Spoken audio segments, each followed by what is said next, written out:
Hermanos, Dios lo bendiga a todos en el nombre del Señor Jesucristo. El título de la entrega del día de hoy es el siguiente: la perfecta promesa del gobierno milenial, segunda parte.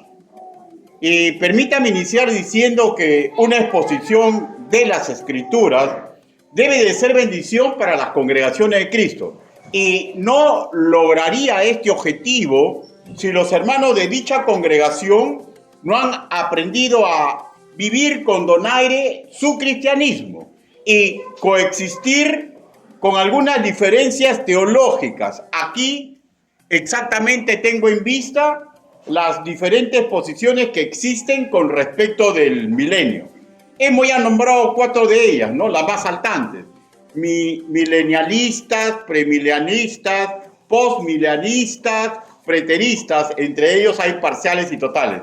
Y también creo, espero que todos ustedes sepan esto, que el único mote, chapa, nombre que acepto por ser apropiado para mi sentir e identidad cristiana es el ser bautista, a secas. ¿Ya? Asimismo, ya hemos afirmado, valiéndonos de la historia de la cristiandad, que posiciones teológicas diferentes dentro de una misma congregación han originado fricciones, malestares mayúsculos, desorientación en la grey y generalmente esto en los nuevos en la fe, y por último, divisiones congregacionales entre los que perpetúan una adolescencia impropia para un correcto discípulo de Cristo. A su servidor, por ejemplo, no me quite el sueño que alguno considere que el milenio ya aconteció durante el Imperio Romano. Tampoco me quite el sueño si alguien dentro de la congregación piensa que el milenio está en proceso. Particularmente, espero vivir el milenio al lado del Señor en un futuro del cual nadie sabe la fecha. Pero si alguien que también cree que del milenio como un hecho a futuro, pero no comparte conmigo particularidades en las cuales yo estoy convencido, tampoco me va a robar el sueño. Que alguien que estime no tenga mis convencimientos puede afectarme en el campo emotivo. Normal, nadie es de fierro. Pero escúchenme, por favor, este concepto introductorio que ya es repetitivo en esta serie. Si mantenemos una correcta intimidad con el Señor y estamos creciendo idóneamente, aunque alguien tenga una posición teológica diferente a la nuestra, este hecho no hará decaer nuestra fe, nuestra esperanza y mucho menos la servidumbre ante Cristo. Como una vez me dijo una hermana sabia en el Señor, antes de que fuera reconocido como pastor asociado en esa congregación, ella me dijo algo así, ¿no? Hermano, en el futuro sabremos quién se acerca más a la verdad de los últimos tiempos, pero en el hoy, aunque no compartamos el mismo convencimiento, dediquémonos a evangelizar y de hecho a hacer más fuerte a la congregación. Y así unidos, bajo el lema Bautistas en Marcha, trabajamos juntos armoniosamente con dicha grey durante 4 años en el mandato de la Gran Comisión. Han pasado 22 años de aquel entonces y aún en la actualidad me invitan para muchas de sus actividades y a exponer la palabra del Señor. Porque cuando maduramente nos unimos y convivimos, sin importar posiciones teológicas, hermanos míos, la fiesta se lleva en paz. Esa es la madurez que el Señor requiere en cualquier discípulo. Además está que debemos recordar este mandato imperativo que debería regir a toda congregación de Cristo y está ubicada en Romanos capítulo 8, versículo 8. No lo busque, escuche nomás por favor. Si es posible, en cuanto dependa de vosotros, estad en paz con todos los hombres. Sin más, en esta parte introductoria, entremos al primer punto en el cual he dividido esta entrega. Primer punto, lo que espero en que todos los estudiosos estemos de acuerdo. Lo que espero en que todos los estudiosos estemos de acuerdo. Ahora sí, busquen su Biblia y una vez que lo ubican, puesto de pie. Apocalipsis, capítulo 20, versículo del versículo 1 al 3. Apocalipsis, ya saben, ¿no? A excepción de los que están delicados de salud. Apocalipsis, capítulo 20, versículo del 1 al 3. Dice la palabra de nuestro Señor. Vi a un ángel que descendía del cielo con la llave del abismo y una gran cadena en la mano, y prendió al dragón, la serpiente antigua, que es el diablo y Satanás, y lo ató por 1000 años, y lo arrojó al abismo, y lo encerró, y puso su sello sobre él, para que no engañase más a las naciones, hasta que fuese cumplido 1000 años. Y después de esto, debe ser desatado por un poco de tiempo. Palabra de Dios. Por favor, inclinen su rostro y permítame que los guíe en una oración congregacional. Bendito Padre Celestial, todos los hoy reunidos y aquellos que escuchen este mensaje, todos comprendemos a cabalidad que no existe ser humano digno de predicar ni enseñar su evangelio. Pero Señor, si me ha dado la oportunidad, hable Señor Yahvé, que su voz mediante la persona divina del Espíritu Santo cabalgue en nuestra mente y en nuestro corazón y nos haga aprender para ser más fuertes, Señor, y para unirnos detrás de su bandera. Así le pedimos, así le suplicamos en el nombre del Señor Jesucristo. Amén. Por favor, tomen asiento. Entonces estamos en el primer punto, que es solamente un recuerdo, ¿no?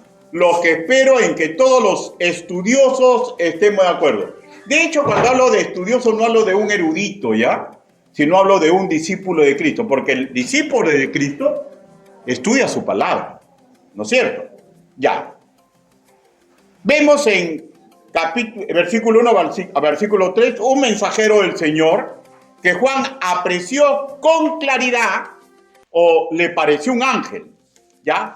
Pero también sabemos que este ángel se le entregó poder para vencer por un periodo predeterminado de lo alto al ser más poderoso y maligno que atenta contra la creación del Señor. Se usan 3 metáforas: de la llave del abismo, la gran cadena y que puso su sello sobre él, y un antropomorfismo, ¿no? Que el enemigo es atado para que nuestro intelecto, hermanos míos, pueda asimilar la verdad espiritual antes expresada. ¿Cuál es esa verdad espiritual? Que el enemigo más formidable que tenemos sí puede ser neutralizado mediante el poder y las instrucciones de Dios, que nos debe llevar a una excelente aplicación para nuestro hoy y para nuestro mañana, hasta antes que el Señor lo capture definitivamente. ¿Cuál es esa aplicación? Que en los sempiternos planes de Dios, un correcto mensajero de lo alto, que siga sus instrucciones, que cuente con su aval y poder, puede maniatar, neutralizar a cualquier integrante de las huestes de maldad, pero solo por un tiempo limitado, y luego volverá a las andanzas, hasta que el Altísimo diga basta y el lago de fuego absorba a Satanás, el príncipe entre ellos, ¿no? Apocalipsis capítulo 20, versículo 10. Y con él todas las tinieblas y todos los que no están en el libro de la vida. Apocalipsis capítulo 20, versículo 15. Y a esto, una pregunta, pero respóndeme considera. ¿Sabe usted lo que es el libro de la vida? ¿Sabe si usted está ahí? Hermano mío, amigo invitado, no interesa qué tan noble pueda ser un ser humano, ¿ya?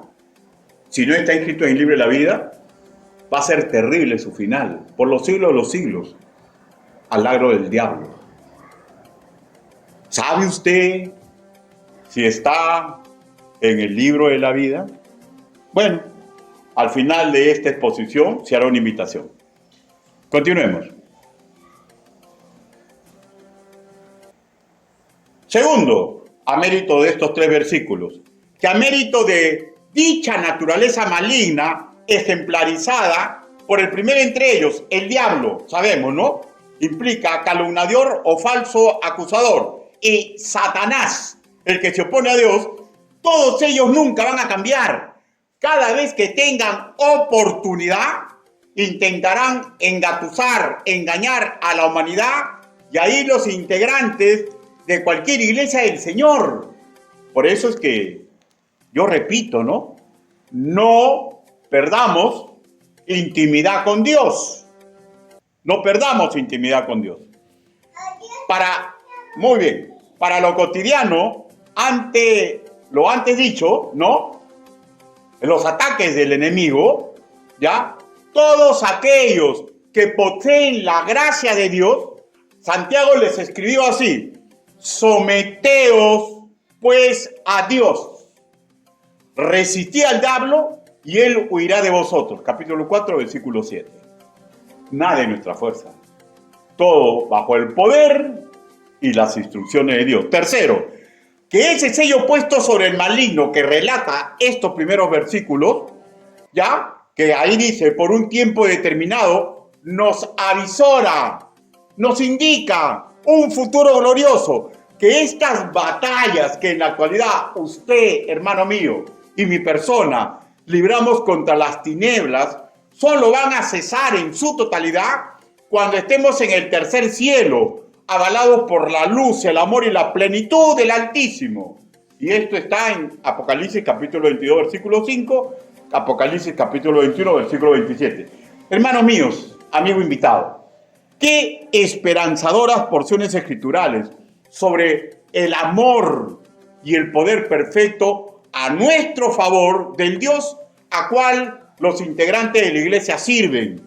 Con respecto al milenio, Juan escribió en su tiempo y les habló de algo que se cumpliría en el futuro. Repito, el objetivo educativo ya no era abrirles curiosidad, como muchos abren Apocalipsis porque les da curiosidad. No era para eso, era enseñanzas de un futuro triunfante que sin importar la fecha que sucedería, debería aumentar la fe, mejorar la mayordomía en Cristo de los integrantes de la iglesia primitiva, como ocurrió con la mayoría de los casos, ¿no? De hecho, ¿no? De los que no se negaron a perder su intimidad con Dios, ¿no? Ahora, y lo mismo debería suceder para nosotros, en lo bueno y en lo malo. Si perdemos intimidad con Dios, acuérdese ya, incluso Apocalipsis hasta miedo le va a dar. Hasta miedo le va a dar. No va a tener esperanza ni fe. Puro miedo, puro terror. Porque no tiene intimidad con Dios.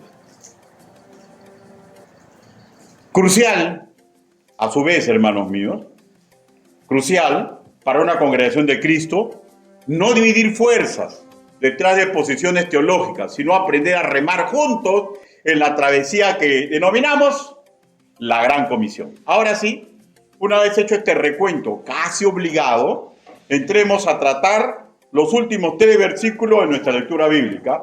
Y aquí entramos al segundo punto. ¿Qué significa la primera resurrección? ¿Qué significa la primera resurrección? Apocalipsis capítulo 20, versículo 6. Dice la palabra de nuestro Señor: bienaventurado y santo el que tiene parte en la primera resurrección. La segunda muerte no tiene potestad sobre estos, sino que serán sacerdotes de Dios y de Cristo y reinarán con él 1000 años. Escuchen, por favor. Los calificativos que se le da a quien participa de esta primera resurrección. Se le dice bienaventurado y santo. Implica, hermanos míos, un estado ideal de felicidad, de realización personal, que no puede ser logrado solamente por métodos humanos. Porque escúcheme y grábeselo. Usted puede ser el cristiano más devoto. Usted puede haber arrasado sitios para conquistar corazones para Cristo, pero nunca va a ser completamente feliz, ni nunca completamente realizado, y nunca va a ser completamente santo en su santidad como acciones. ¿Ya? Pero aquí está hablando de un estado ideal, felicidad suprema, realización personal suprema y de una pureza suprema. Ahora, el mismo hecho, la resurrección, se le da categoría de primera. Por eso dice la primera resurrección. Se le da categoría de primera. En el griego koiné, protos. En el griego koiné, protos, que implica primera en tiempo, primera en lugar y primera en categoría. O sea, en otras palabras, la principal que va a traer justamente felicidad, realización personal y pureza por siempre. Viendo su concordancia con otros versículos bíblicos para poder explicar mejor, Juan, por ejemplo, la denomina resurrección de vida. Capítulo 5, versículo 29. En el contexto corto hacia atrás, Jesús les está hablando de los que van a tener resurrección de vida, son los que oyen su palabra y creen al que le envió, que tienen vida eterna. Versículo 24, su primera parte. El evangelista Lucas la llama resurrección de los justos. Capítulo 14, versículo 14. Este versículo está incurso en una parábola de los convidados a una boda, donde loa a los humildes de corazón, que no buscan los primeros asientos, pues tienen claro que al que se humilla, Dios lo enaltece, ¿no? ¿Ya? Y el que se enaltece será humillado. Versículo 11. Claro convencimiento solamente propio a un verdadero nacido de nuevo. ¿Ya? Aunque pueda ser en nuestra carnalidad, suframos para hacerlo, para ponerlo en obra, pero estamos convencidos que así es. Y eso solamente está un verdadero nacido de nuevo. Y en Hebreos capítulo 11, versículo 35 se le nombra una mejor resurrección, ¿ya? De la que participarían los israelitas que tuvieron, ojo ya, por base la calidad de fe que es relatada en el versículo 1 cuando dice la galería de los héroes de la fe. ¿Y cuál es esa forma de creer que ellos tenían? Es la siguiente: la certeza de lo que se espera, la convicción de lo que no se ve. ¿Ya? Que a su vez los ayudó a realizar proezas que incluían al martirio. Y esa misma fe, por más que nosotros no estemos sometidos a martirio ni a persecución, es la que nos hace hacer proezas. Esas proezas de no igualarnos cuando nos hacen daño. Esa proeza de no regresar mal con mal. Esa proeza de poder aguantar moralmente los embates del mundo. Esas son proezas que solamente es capaz de hacer aquel que tiene la certeza de lo que espera y la convicción de lo que no ve.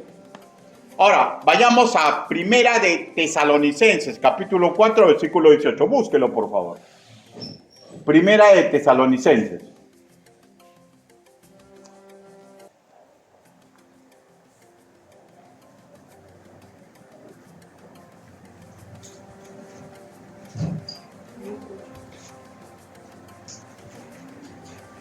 ¿Lo tenemos, hermano? Amén.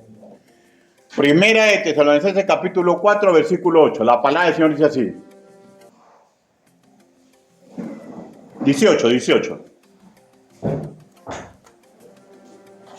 ¿Lo tenemos, hermano? Amén. Dice, por tanto, alentaos los unos a los otros con estas palabras. Ahora, pero si apreciáramos todo el contexto cuando dice esto, hermanos míos, se aprecia que lo que está diciendo para que nos alentemos es la enseñanza y la asimilación de las doctrinas de los últimos tiempos. Porque Esa enseñanza y esa doctrina está hecha para edificarnos unos a otros, porque escúchenme, lo que para la mayoría del mundo es terror, apocalipsis, a nosotros nos hace ver que Dios es bueno. A nosotros nos debe hacer ver que Dios es bueno. Y aliento en el hoy, en el cual con claridad apreciamos cómo el sistema pecaminoso nos flagela y parece que sí o sí nos va a devorar. ¿Ha sentido eso en algún momento de su vida? Ante enfermedad o carencia. Así les aconteció a los héroes de la fe nombrados en Hebreos.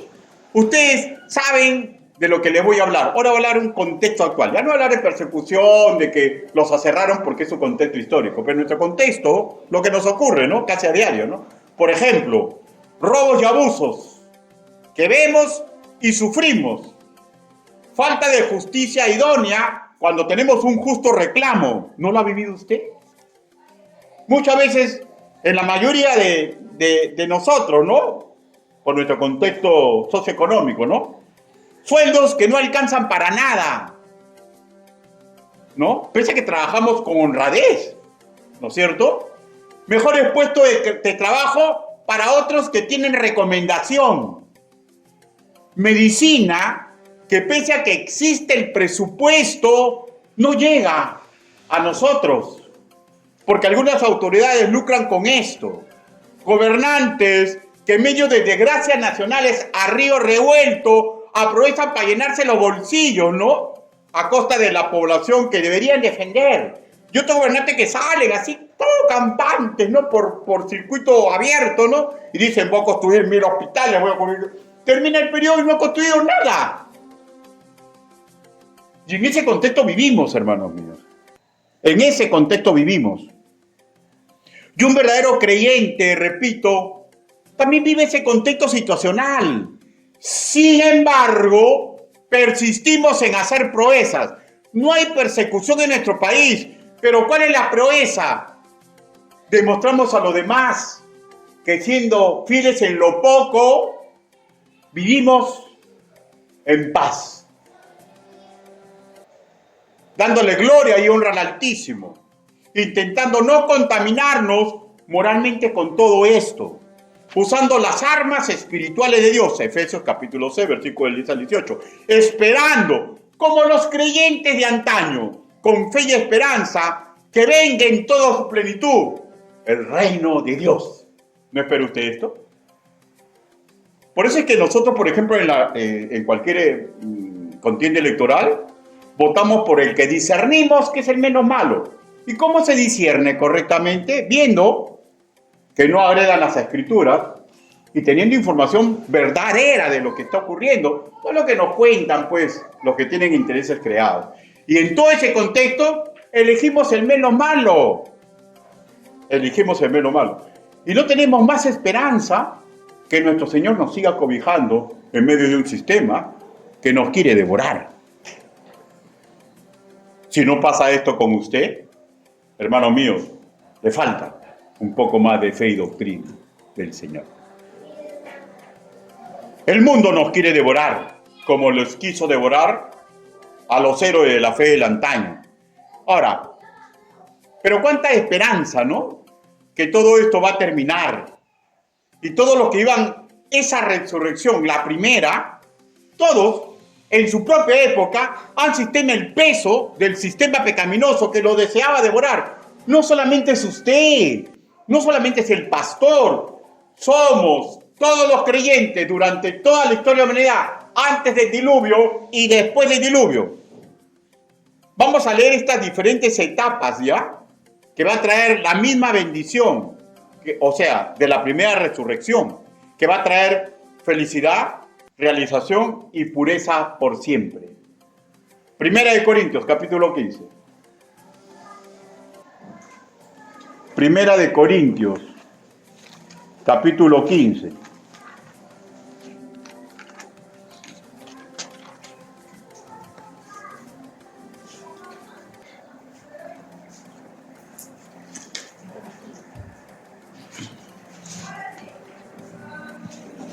versículo del 22 al 24. ¿Lo tenemos, hermano? Primera de Corintios, capítulo 15, del 22 al 24. Dice, porque así como Adán, todos mueren. También en Cristo, todos serán vivificados. Pero cada uno en su debido orden. ¿Ya? Las diferentes resoluciones. Cristo fue el primero que tuvo resurrección, ¿no es cierto? Con gloria, ¿no?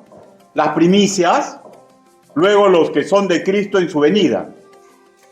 24, luego al fin, cuando entregue el reino al Dios y Padre, cuando haya suprimido todo dominio, toda autoridad y potencia. Ese es el orden, ¿ya? O sea, claramente vemos que ha habido diferentes resurrecciones. La primera, la de Cristo, ¿no es cierto? Con gloria, y va a ser después las primicias, y va a ser sucesivamente los demás. Regresemos a Apocalipsis capítulo 20, versículo 6. Por eso le dije que ponga un separador. Dice la palabra del Señor: bienaventurado y santo el que tiene parte en la primera resurrección. Las primicias, ¿no? Nosotros somos, ¿no? La segunda muerte no tiene potestad sobre esto, traduzca, sobre usted si ha nacido de nuevo, sino que serán sacerdotes de Dios y de Cristo y reinarán con él 1000 años, ¿ya? O sea, específicamente aquí ya habla el milenio, ¿no? Y lo que va a ocurrir en esta magnífica resurrección que en la actualidad nos cuesta, ¿ya? Nos cuesta vivir en un sistema pecaminoso sin claudicar. Y cuando claudicamos, nos golpeamos no el pecho, sino el corazón y le decimos, Señor, perdóname. Y continuamos detrás de la senda de aquel que murió en la cruz. Al que esto le ocurra, simplemente comprenda que no es perfecto, pero que ha nacido de nuevo. Y esta promesa es para nosotros, que en el tiempo determinado por el Señor, seremos sacerdotes del Altísimo. La idea está completada con esta parte final, que gozaremos del milenio, con una responsabilidad y privilegio distinguido. Estamos hablando de los redimidos por la fe durante toda la historia de la humanidad, creyentes antes del diluvio y después de él, que pusieron su confianza en el Altísimo. Tercer punto. ¿Qué implicancia tiene la segunda muerte? ¿Qué implicancia tiene la segunda mente? Por eso le digo, ¿no? Terror para los incrédulos, Apocalipsis, y un aliento de esperanza para los creyentes. Pero si usted se da cuenta que aún no es de Cristo, hermano mío, amigo invitado, corra a los pies de Cristo. Porque no conozco ni un ser humano que tiene seguridad que va a respirar un segundo más del que está respirando. No conozco a ni uno. ¿Qué implicancia tiene la segunda muerte? Apocalipsis, capítulo 20, versículo 5. Dice, pero los otros muertos, en nuestra Reina Valera dice así, ¿no? Pero en la original no dice pero, ¿ya? Pero los otros muertos no volvieron a vivir hasta que se cumplieron 1000 años. Esta es la primera resurrección, o sea, la primera resurrección es de los que vivieron 1000 años, ¿no es cierto? ¿Ya? En el texto griego, repito, no se aprecia en el agregado que nuestra Reina Valera 1960 dice pero. Así que simplemente, ¿ya? Habla Juan de los otros muertos, los que también serán reconstituidos. Pero otros implica una categoría diferente, ¿no? Yo soy de la U y los otros son de la Alianza. Categoría diferente, ¿no? ¿Está bien o no? ¿Es comprensible o no? Yo soy peruano y los otros son chilenos. Categoría diferente. Categoría que él es chileno y categoría que yo soy peruano, ¿no? O sea, es un ejemplo para ver esto. Ahora, esta categoría diferente se da en este caso de lo de la primera resurrección. Para empezar, no estarán en el milenio, repito, pues no gozan de categoría de primeros en tiempo, ¿ya? Pero tampoco de primeros en categoría, lo que implica que esta resurrección que está emparentada con la muerte no trae bienaventura, ni pureza, pues no son redimidos en Cristo Jesús, sino son inicuos. Escúcheme, por favor. Un inicuo puede ser su padre, su madre, su hermano, su hijo bien amado, si no ha claudicado en Cristo. Por eso que seguimos luchando detrás de la bandera del Evangelio, porque al final Dios va a cumplir su plan perfecto, su jurisprudencia. Qué difícil, ¿no, hermanos míos? Ahora, yo no digo porque sea la vida de ustedes, porque esta es mi vida. Qué difícil es dar buen testimonio. Qué difícil hacer las cosas correctas. Qué difícil humillarme cuando veo que meto la pata. Qué difícil. Pero no hay de otra. Porque podemos realizar proezas. La primera proeza que puede hacer un nacido de nuevo es que claudique en su yo. Esa es la primera promesa que podemos hacer.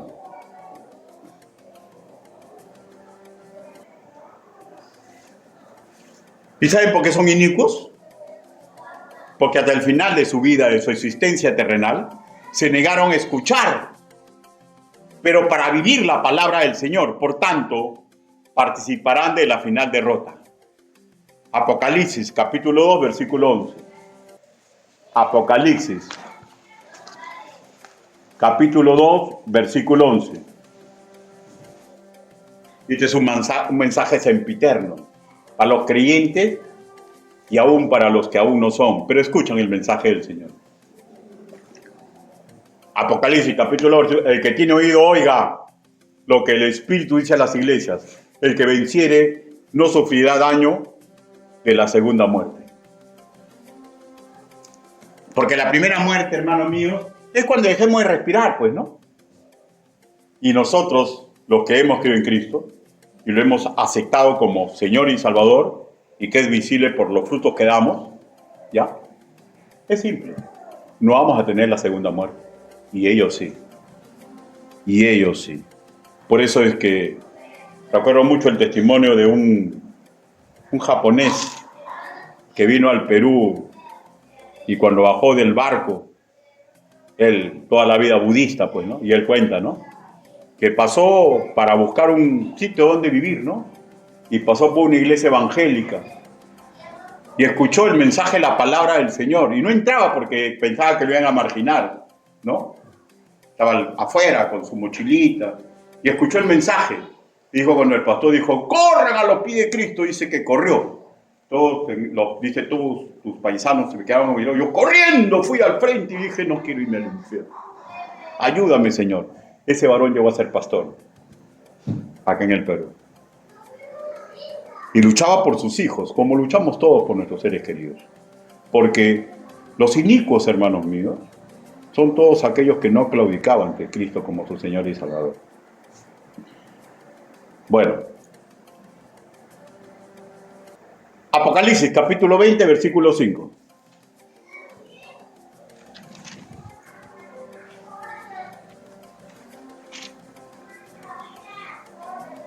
Pero los otros muertos no volvieron a vivir hasta que se cumpliesen 1000 años. ¿Ya? Pero los otros muertos, miren cómo empieza, ¿no? De frente habla de los otros muertos, ¿no? Hace hincapié de su muerte, repito, implica, hermanos míos, que cuando ellos sean reconstituidos, ¿ya? Sean reconstituidos, no van a tener la añadidura divina de felicidad, ni realización, ni pureza de corazón, sí de putrefacción. Y aquí será por siempre. Todo la hermosura que tuvieron cuando tuvieron la oportunidad, si no se les opacó por los años, ahí no va a existir nada. No va a existir nada hermoso, nada loable. Va a ser putrefacción. Solamente esperando que le digan, apártense de mí, hacedores de maldad. Por eso luchamos, por eso evangelizamos, por eso intentamos comportarnos correctamente, aunque nos cueste mucho.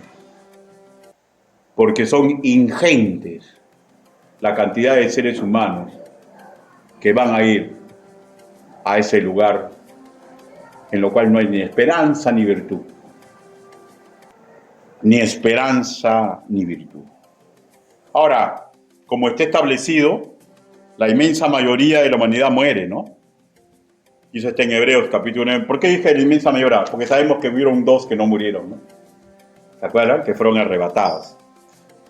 Pero todos, sin importar quién sea, sí tendremos un juicio. Los redimidos, para apreciar nuestras obras buenas y malas. Y eso está en Romanos 14, versículo del 10 al 12, 2 Corintios capítulo 5, versículo 10. Que esto, para ver nuestras obras buenas o malas, ¿ya? A ver, pues si fuimos, o sea, pasavida, pues, ¿no? O sea, llegábamos a la iglesia, nos sentábamos, nos íbamos, y no nos preocupábamos por nada, pero si verdaderamente hijo del Señor, es hijo del Señor, pues, ¿no? Pero no lucharon, pues, no lucharon, ¿no? O sea, lucharon así, de vez en cuando. Los libros van a estar abiertos. Y van a enterarse todo. Pero qué lindo es Dios, ¿no? Porque la salvación es por gracia, no por obras. Y usted, entonces, ¿por qué nos esforzamos? ¿Por qué tengo 67 años? ¿Y por qué sigo esforzándome? ¿Saben por qué? Por puro agradecimiento, porque Dios es bueno. Y mientras respire, tengo la oportunidad de luchar por aquellas personas que van camino al infierno. Y tengo la oportunidad de ayudar a mis hermanos en Cristo a que purifiquen su vida para que juntos seamos una arma mortal contra las huestes de maldad. Lo mismo conmigo, espero, lo mismo con cada uno de aquellos que los estoy discipulando. No altera porque la salvación es por gracia, pero sí altera la ganancia o la pérdida de las coronas futuras.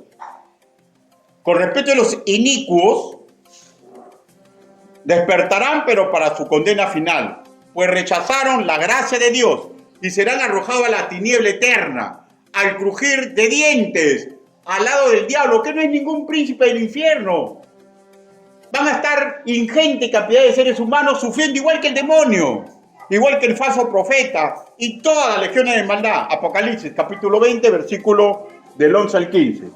Apocalipsis, capítulo 20, del 11 al 15. Dice: y vi un gran trono blanco y al que estaba sentado de él, de delante del cual huyeron la tierra y el cielo, y ningún lugar se encontró para ellos.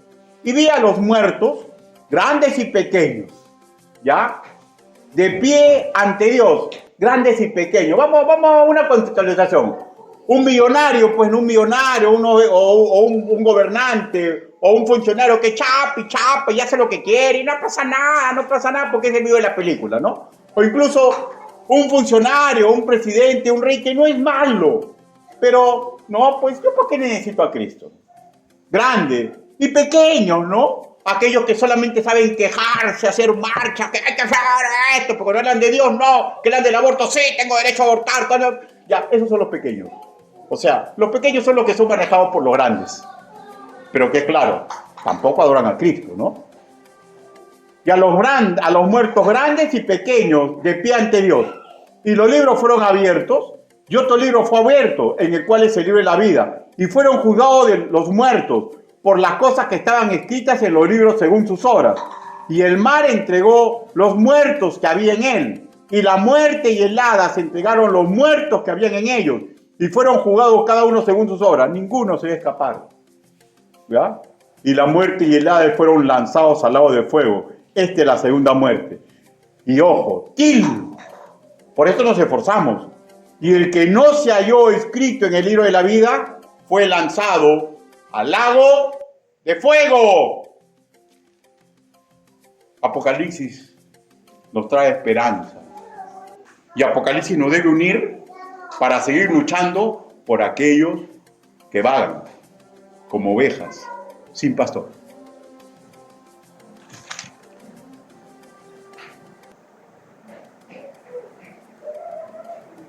Los inicuos, que condena final, junto con todas las legiones de maldad. Y el ejemplo más palpable en ambas direcciones, por eternidad, de la bienaventuranza y realización personal, o por eternidad en desgracia. Ojo que en esto no tiene nada que ver el estatus socioeconómico terrenal ya, sino la potestad de Dios, que es en salvación en Cristo Jesús, Señor nuestro. Y ahí está, el mejor ejemplo de esto es la parábola del rico y Lázaro. Lucas, capítulo 16. El Evangelio según nuestro hermano Lucas. El Evangelio según nuestro hermano Lucas. Capítulo 16.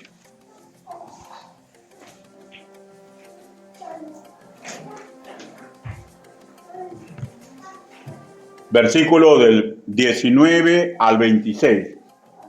Dice la palabra del Señor así. Había un hombre rico que se vestía de púrpura y de lino fino, y hacía cada día banquete con esplendidez. Había también un mendigo llamado Lázaro, que estaba echado en la puerta de aquel lleno de llagas, y ansiaba saciarse de las migajas que caían de la mesa del rico, y aún los perros venían y le lamían las llagas. Aconteció que murió el mendigo, y fue llevado por los ángeles al seno de Abraham, y murió también el rico y fue sepultado. Dense cuenta, ¿no? Siempre cuando habla del inicuo, habla de muerte, habla de sepultura, ¿ya? 23. Y el Hades alzó los ojos, y estando en tormento, y vio de lejos a Abraham y a Lázaro en su seno. Entonces él, dando voces, dijo: Padre Abraham, ten misericordia de mí, envía a Lázaro para que moje la punta de su dedo en agua y refresque mi lengua, porque estoy atormentado en esta llama. Pero Abraham le dijo: Hijo, acuérdate que recibiste tus bienes en tu vida, y Lázaro también males, pero ahora él es consolado aquí y tú atormentado. Además de todo esto, un gran cime está puesto entre nosotros y vosotros, de manera que a los que quisieran pasar de aquí a vosotros no pueden, ni de allá pasar acá. Fuerte, ¿no, hermano mío? Y esta es la realidad. No nos engañemos. No se engañe, hermano, porque usted sea pobre. No se engañe porque usted está teniendo bonanza económica. La salvación no tiene nada que ver con lo que está pasando en el mundo. La salvación es lo que pasa en nuestro corazón, si lo recibimos o lo rechazamos de Cristo. El enemigo agarra a los grandes y los usa para desgraciarnos, ¿no?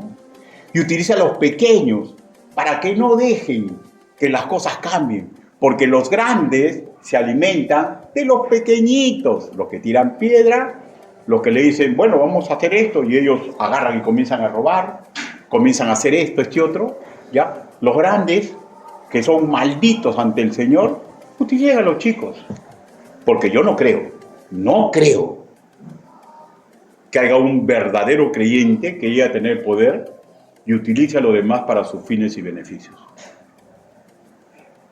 No creo. Nacido de nuevo, ¿ya? No nadie que diga, todos son mis hermanos. No. Hablo de un verdadero nacido de nuevo. No, lo dudo. Porque vivimos nuestra cristiandad teniendo dinero o sin dinero, teniendo salud o estando condenados a morir según los médicos. Vivimos nuestro cristianismo con un sinnúmero de problemas o en bonanza económica y social. El cristiano hace proezas y la primera proeza aprende a manejar su yo. Con respecto del rico, él estará en la resurrección que no trae preeminencia.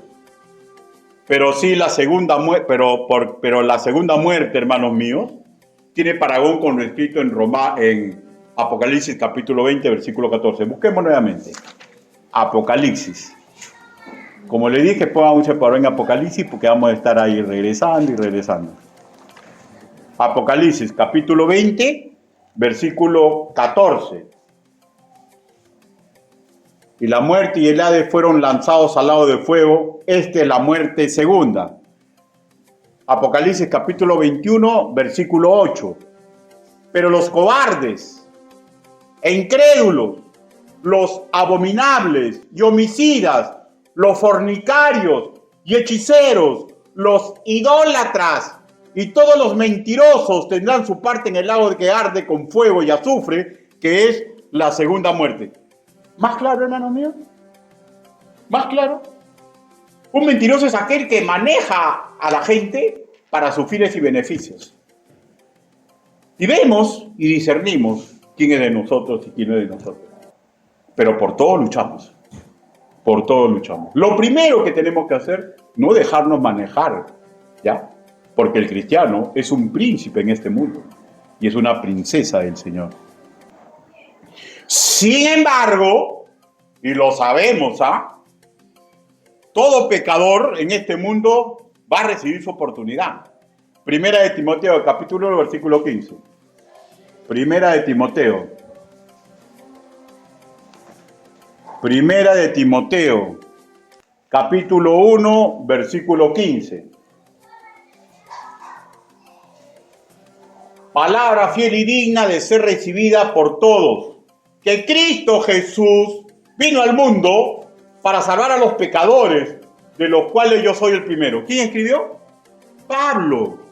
Y él reconocía que él fue pecador, inicuo, y iba camino al infierno. No importaba que era fariseo de fariseos, no importaba que era de billete, no importaba que él luchaba de acuerdo a sus propias ideas. Él era inicuo. Y él escribió esto, de los cuales yo soy el primero. ¿Y saben por qué? Porque por más, hermano mío, que seamos creyentes, todavía mantenemos la naturaleza pecaminosa. Y la proeza que hizo Pablo, la podemos repetear todos nosotros.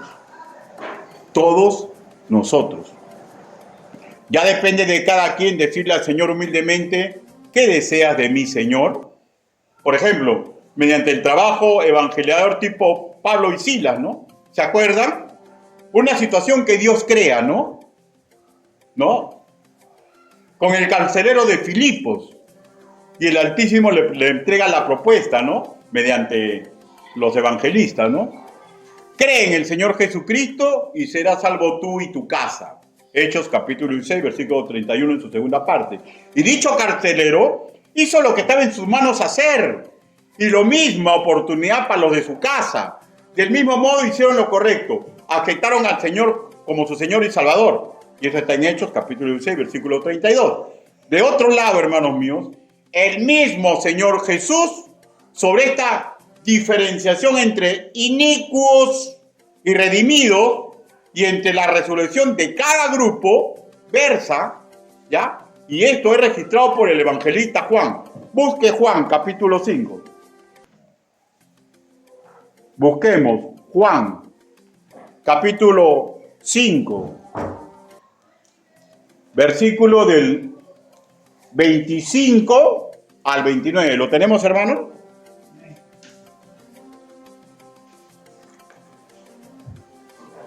¿Lo tenemos, hermano? Amén. Ya, entonces sí, lo voy a leer porque ya varios han dicho amén. Ya, entonces, Juan, capítulo 5, del 25 al 29, dice, de cierto os digo, viene la hora, y ahora es, cuando los muertos oirán la voz del Hijo de Dios, y los que la oyeron vivirán. Miren, y ahora es, o sea, quiere decir que le explicaba a los muertos. Que respiraban, que andaban, pero estaban muertos en sus pecados, y los que lo oyeran vivirán. Pero ya está proyectándose al futuro, que empieza cuando uno recibe a Cristo como Señor y Salvador. Continuemos. Porque como el Padre tiene vida en sí mismo, así también ha dado al Hijo el tener vida en sí mismo. Y también le dio autoridad de hacer juicio por cuanto es el Hijo del Hombre. No os maravilléis de esto, porque vendrá la hora cuando todos los que están en los sepulcros oirán su voz, y los que hicieron lo bueno saldrán a resurrección de vida, la primera, mas los que hicieron lo malo a resurrección de condenación. ¿Más claro? Imposible, ¿no? Lo que nos lleva al cuarto punto. ¿Qué implica que se recibirá facultad para juzgar? Apocalipsis capítulo 20, versículo 4. Apocalipsis capítulo 20, versículo 4. Y dice la palabra del Señor. Y vi tronos y se sentaron sobre ellos los que recibieron la facultad de juzgar.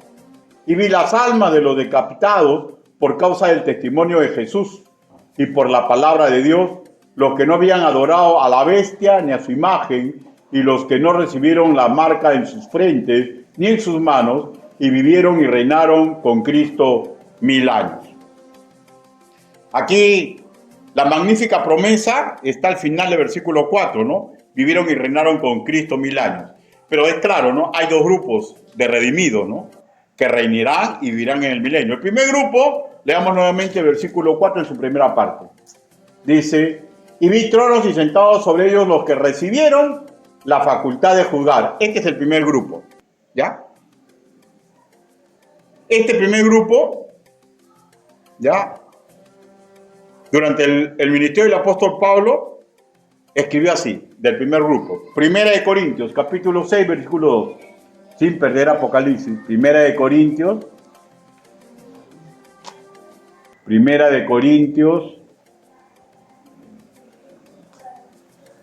capítulo 6, versículo 2. Dice, o sea, miren, de hecho son redimidos que están que se portan mal, ¿ya?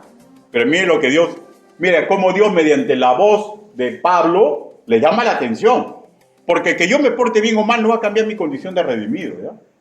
Eso quiero ser sumamente claro, ¿ya? Pero es claro, vemos claramente un redimido, ¿no? Porque un redimido hace proezas. Pero a veces que nos portamos mal, ¿no? Hasta que nos golpeamos y decimos, entregamos nuestros pecados, ¿no? Dice, ¿o sabéis que los santos han de jugar al mundo? Y si el mundo ha de ser juzgado por vosotros, ¿soy indigno de juzgar cosas muy pequeñas? O sea, ¿de qué está hablando? La disciplina que ejercemos, pues. Podemos ejercer disciplina en este mundo. Y hermano, porque va a llegar el día que nosotros acompañemos al Señor en el milenio. Ya. Y ojo, que acá está hablando de hermanos que no están despertando a la realidad, que es la visión de Dios, el deseo íntimo del Señor Jesús para nosotros. Estamos hablando de esa época, ¿no? Ahora, leamos 2 de Timoteo, capítulo 2. 2 de Timoteo.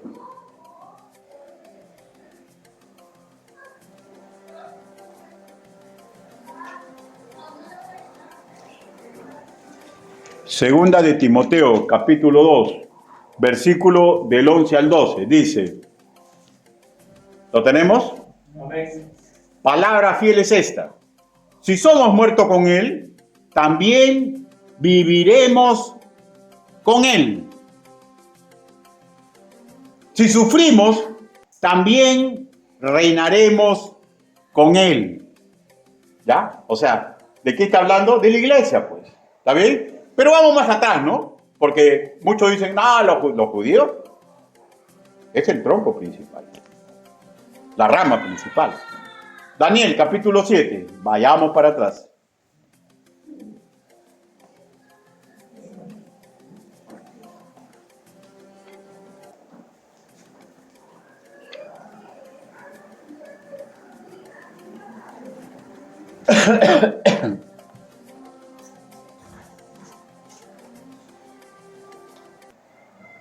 ¿Alguien lo encontró, por favor?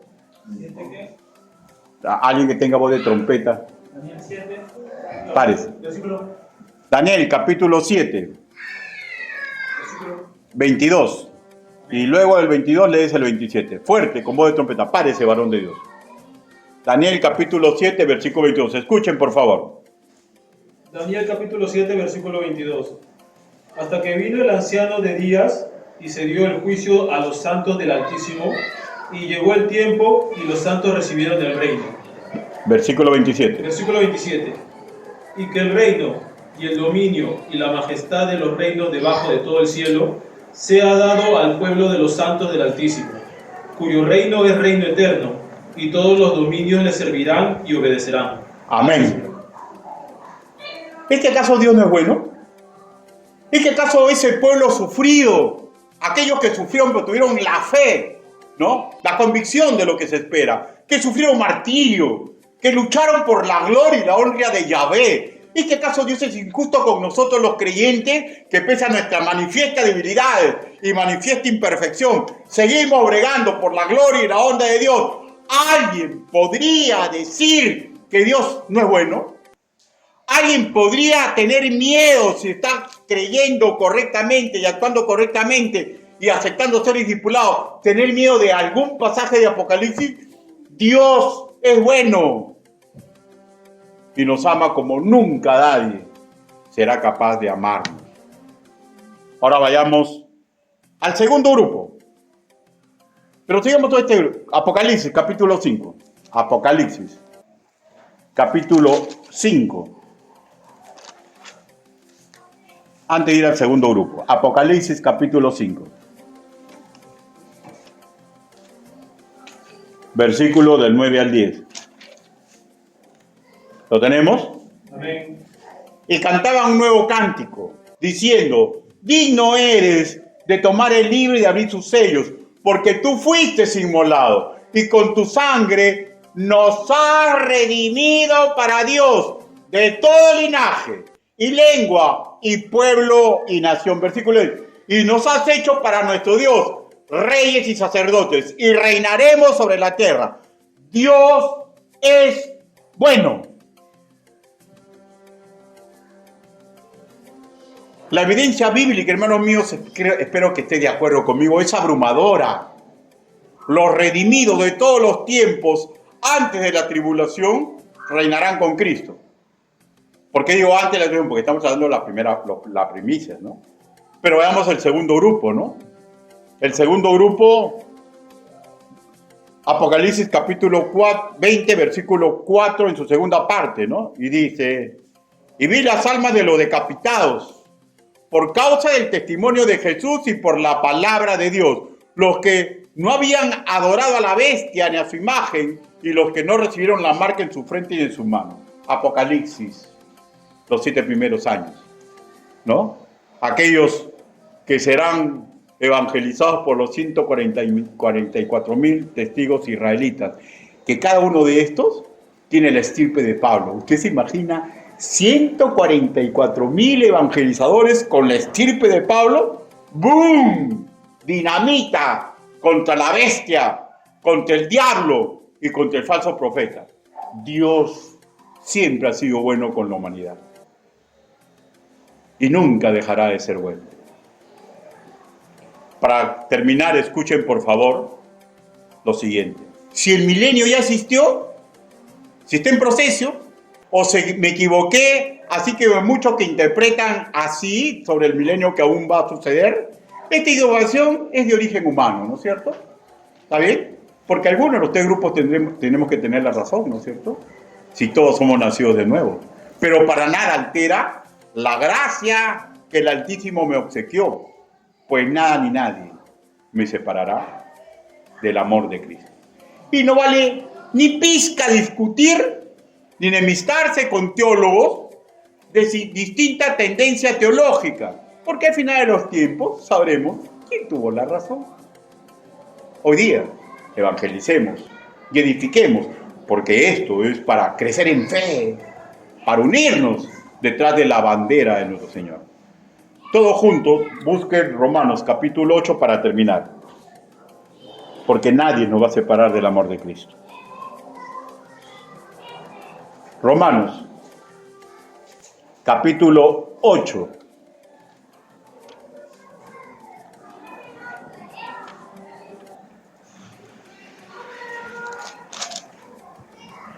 Versículo del 35 al 39. Y conforme lo vamos ubicando, nos ponemos de pie.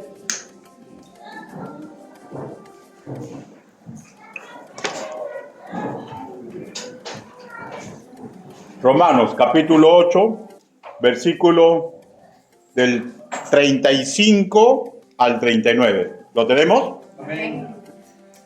Todos a mi voz. 1, 2, 3. ¿Quién nos separará del amor de Cristo? Tribulación o angustia o persecución o hambre o desnudez o peligro o espada, como está escrito: por causa de ti somos muertos todo el tiempo, somos contados como ovejas al matadero.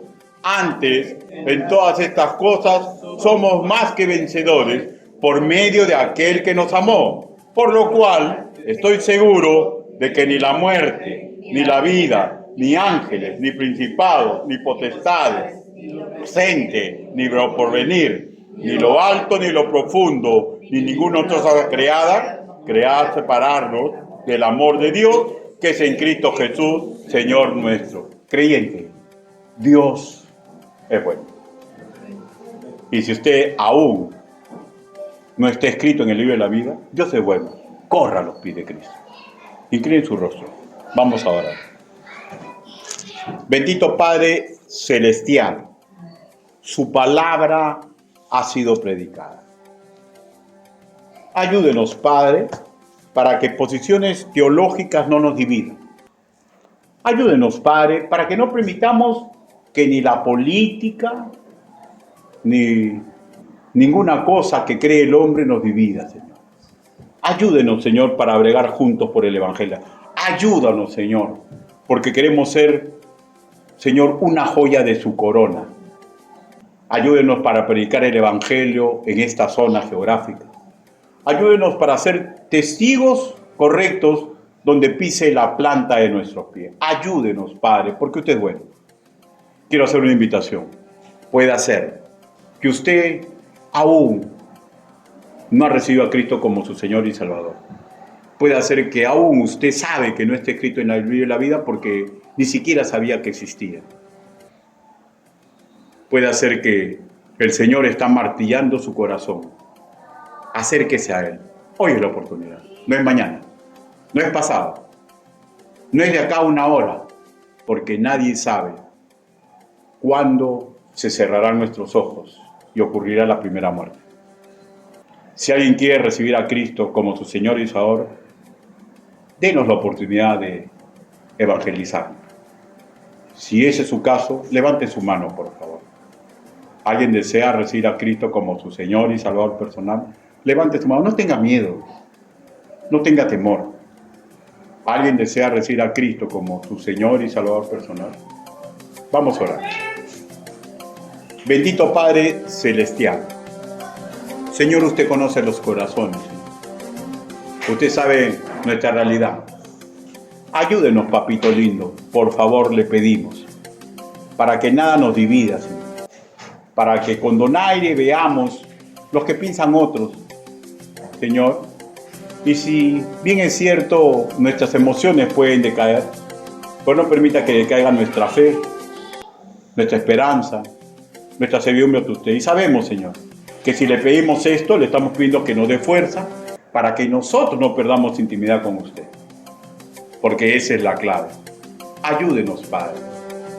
¿Alguien desea que ore por él o por ella para que tenga fuerzas para los embates del mundo? Dios te bendiga. ¿Alguien más? Dios te bendiga. Dios te bendiga. Dios te bendiga. Dios te bendiga. Dios te bendiga. ¿Alguien más? Vamos a orar. Bendito Padre Celestial, usted ha visto las manos levantadas. Usted sabe, Señor, las proezas que ellos quieren realizar. Usted sabe qué es lo que los amarra. Ayúdenos, Padre, como ayúdeme a mí. Ayúdenos a todos, Señor, porque la guerra está declarada. Y si bien es cierto, el enemigo lo podemos amarrar por poco tiempo, Señor. Regresa con furia y nos sigue atacando. Pero nosotros confiamos en usted, Señor. Ayúdenos, Señor, para hacer un trabajo correcto como Silas y Pablo, Señor, con el carcelero en Filipo. Ayúdenos, Señor, para seguir el ejemplo de nuestros antiguos que sufrieron, Señor, pero que no claudicaron en llevar su bendita bandera a un mundo que vaga como ovejas sin pastor. Ayúdenos, Padre. Ayúdenos. Así le pedimos, así le suplicamos, en el nombre bendito, precioso y poderoso del Señor Jesucristo. Amén. Hermanos, Dios los bendiga.